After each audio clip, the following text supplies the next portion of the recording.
हे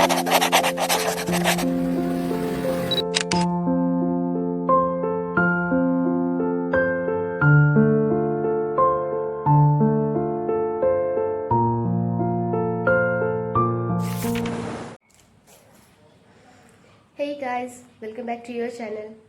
कैसे आप सब? जैसा कि हम लोग दिल्ली गए हुए थे और अभी हम लोग दिल्ली से वापस आ गए हैं। तो अभी सावन का महीना चल ही रहा है। तो अभी सब जितने भी दूर दूर से, जितने भी अदर सिटीज़ से, दूसरे दूसरे जगहों से, मतलब जो जितने भी लोग आए थे जल भरने के लिए, जितने भी कांवरिये आए थे, वो अब चले गए हैं यहाँ से, मतलब कि जल लेकर के चले गए हैं। मतलब सावन के महीने में हर जगह से यहाँ जो हरिद्वार है ना, तो वहाँ पे हर जगह से इंडिया के हर जगह से लोग आते हैं, मतलब जल भरने के लिए सावन के महीने में भगवान शिव जी को, भोलेनाथ को चढ़ाने के लिए यहाँ से जल भरते हैं। यहाँ भी चढ़ाते हैं हरिद्वार में, और यहाँ से चढ़ाने के बाद फिर अपने अपने कांवरिये में जल भर करके अपनी जगह, अपने घर लेकर के जाते हैं। तो बहुत से कांवरिये होते हैं जो पैदल भी जाते हैं। पैदल तो बहुत ही मुश्किल होता है फ्रेंड्स, बहुत ही मुश्किल होता है। पैर में छाले हो जाते हैं। गर्मी का महीना होता है थोड़ा सा। इस बार तो बारिश भी ज़्यादा नहीं हुई, तो इस बार थोड़े कांवरियों को थोड़ी ज़्यादा ही तकलीफ़ हुई। तो बहुत से कांवरिये होते हैं जो पैदल भी जाते हैं, और बहुत से कांवरिये होते हैं जो गाड़ी से भी जाते हैं, बाई कार या फिर बाइक से। तो मैं आपको बता दूं कि इस बार हरिद्वार से 3 करोड़ 80 लाख लोगों ने जल भरा है। 3 करोड़ 80 लाख लोगों ने जल भरा है। मतलब ये बहुत ही बड़ा नंबर होता है। मतलब 3 करोड़ 80 लाख लोगों ने सावन के महीने में जल भरा है। आप सोच सकते हैं कितने लोगों ने यहाँ पर, मतलब कितने लोग यहाँ पर आए। और तो गाइस, मैं यही बताने वाली थी कि आपको कि इस महीने में इतने ज़्यादा लोग यहाँ पर आए। तो इस वजह से बहुत ज़्यादा, इतने लोग आने की वजह से ना सारा रास्ता इसलिए बंद था। तो हम दिल्ली चले गए थे, और सारा ऑफिस, सारा सब कुछ बंद था, मार्केट सब बंद था। तो हम दिल्ली चले गए थे, इसलिए अब हम वापस आ गए हैं। और जैसा कि मैं आपको बता दूं कि तीज आने वाला है। तो जैसा कि कल एक तीज है, नहीं, तीज आने वाला है। तो हाँ, 2 तीज होता है ना। तो एक तीज कल है, जैसे कि जिसको हम हरियाली तीज बोलते हैं, और एक तीज है वो है अगस्त में। तो वो अगस्त में है, तो जिसे हम हरितालिका तीज बोलते हैं। तो जैसा कि ये मेरा फर्स्ट, शादी के बाद पहली तीज है, तो मैं पहली बार तीज व्रत को उठाऊंगी। तो ऐसा हमारे में होता है कि जैसे शादी के समय में ससुराल से जो साड़ी आती है ना, मतलब जो साड़ी चढ़ती है, उसी से हमारे में पहली बार उसी से तीज उठाया जाता है, तीज किया जाता है, तीज का व्रत। तो अभी मैं वही साड़ी लेकर के आ गई हूँ, और टेलर वाले भैया के पास जाना है मुझे उसके ब्लाउज़ को स्टिच कराने के लिए। तो फ्रेंड्स, मैं आपको वो साड़ी दिखाती हूँ, चलिए।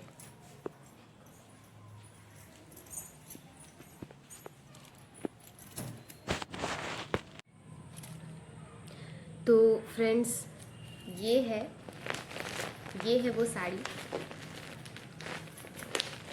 ये काफ़ी हेवी साड़ी है, बहुत ही ज़्यादा हेवी है, बहुत ही भारी साड़ी है। और ये मैं आपको बता दूं कि ये बनारसी साड़ी है। तो हमारे में ये बनारसी साड़ी चढ़ाया जाता है।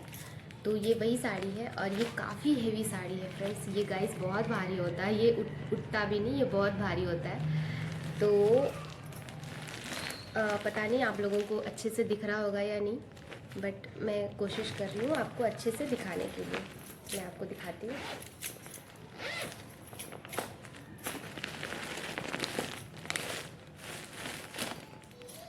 ये देखिए फ्रेंड्स,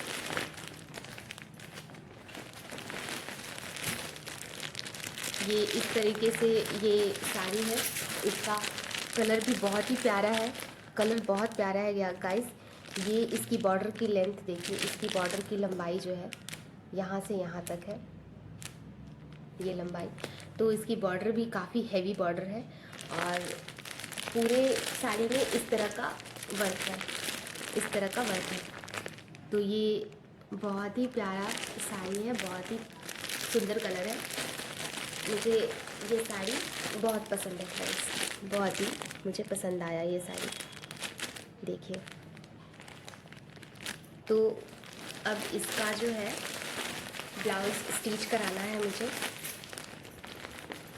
तो अभी मैं वहीं जा रही हूँ टेलर वाले भैया के पास इसके ब्लाउज़ स्टिच कराने के लिए। देन इसके बाद फिर ये साड़ी बन कर के रेडी हो जाएगा। ऐसे बनारसी साड़ियाँ बहुत हेवी होती है गाइस, और लेकिन इसका लुक पहनने के बाद बहुत ही डिफरेंट आता है, बहुत ही खूबसूरत लगता है। इसका लुक पहनने के बाद बहुत अच्छा लगता है। तो ये साड़ी बहुत खूबसूरत है, बहुत ही अच्छा है। हाँ, तो हमारे में जैसे कि ये जो हरियाली तीज आने वाली है कल परसों, तो हमारे में ये हरियाली तीज नहीं होती, हमारे में वो हरितालिका वाली तीज होती है। तो हरियाली तीज जो होती है वो सावन के महीने में होता है, और हरितालिका तीज जो होती है वो सावन के बाद वाले महीने में होता है। तो अभी जैसे कि सावन का महीना चल रहा है, अभी तीसरा सोमवार आने वाला है, तीसरा सोमवार आने वाला है। तो मैं गाइस आप लोगों को ये बता दूं कि शिव जी की पूजा तो बहुत ही आसान है गाइस। शिव जी को प्रसन्न करना, खुश करना भी बहुत ही आसान है, लेकिन उनके पूजा में कुछ कुछ मतलब बहुत से लोगों को नहीं मालूम होगा, बहुत से लोगों को मालूम भी हो सकता है। उनके पूजा में कुछ कुछ छोटी छोटी ऐसी दो तीन बातें हैं जो ध्यान में रखने की बातें हैं, जिसको अगर भूल से अगर करते हैं तो हमारा जो पूजा का जो प्रभाव है वो स्वीकार नहीं होता, हमारा पूजा स्वीकार नहीं होता, वो हमारी पूजा अधूरी हो जाती है फिर, और इससे हमारे पूजा करने का भी गलत प्रभाव पड़ता है हमारे ऊपर। तो मैं आपको बता दूं कि शिव जी की पूजा में कभी भी केतकी के फूलों का प्रयोग नहीं करते हैं, केतकी के फूल नहीं चढ़ाते हैं। तो आप अगर आपको केतकी के फूल के बारे में नहीं मालूम है तो एक बार आप गूगल पे देख लीजिएगा केतकी के फूल कैसे होते हैं। तो केतकी के फूल उन्हें अप्रिय है, केतकी के फूल को शिव जी ने श्रापित किया है, तो इसलिए उनके पूजा में केतकी के फूल नहीं चढ़ाए जाते। और दूसरी बात यह है कि शिव जी के पूजा में तुलसी का भी प्रयोग नहीं होता है। तुलसी के पत्ते या मतलब जो भी है, तो तुलसी का प्रयोग नहीं होता है, ना ही उनके प्रसाद में होता है और ना ही उन पर तुलसी चढ़ाया जाता है। तो ये हो गई दूसरी बात।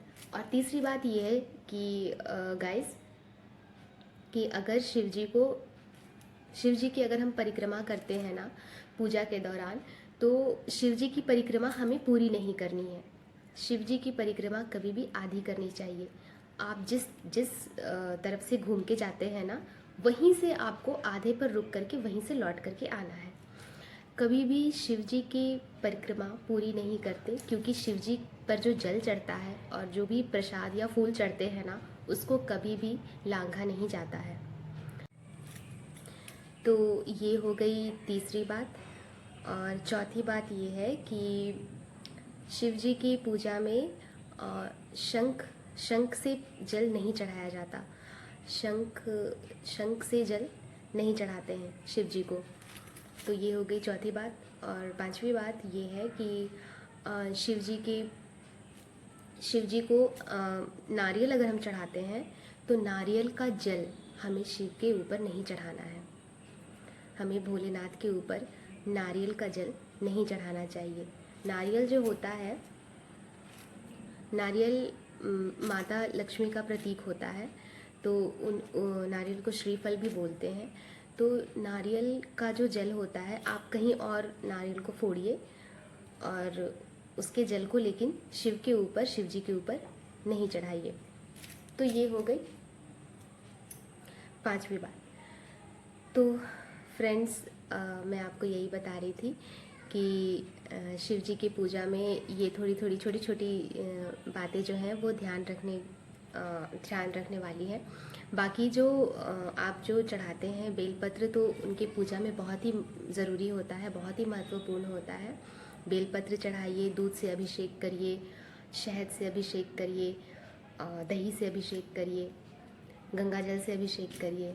और इन सब अभिषेक के बाद उन्हें जल से अभिषेक करना ना भूलें।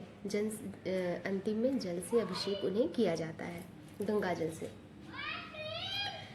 तो उन्हें भांग चढ़ता है, भांग भी उन्हें बहुत ही प्रिय है। भांग चढ़ाइए, धतूरे का फूल चढ़ाइए, आंकड़े के फूल चढ़ाइए।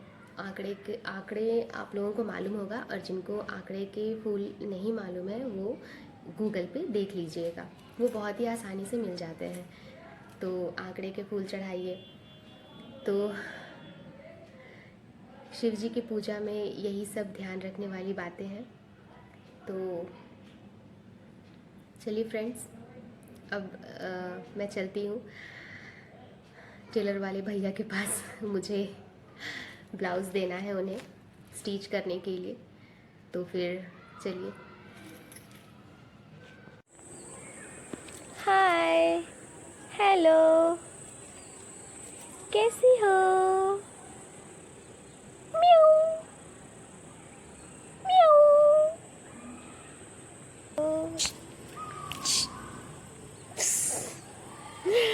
भाग गई।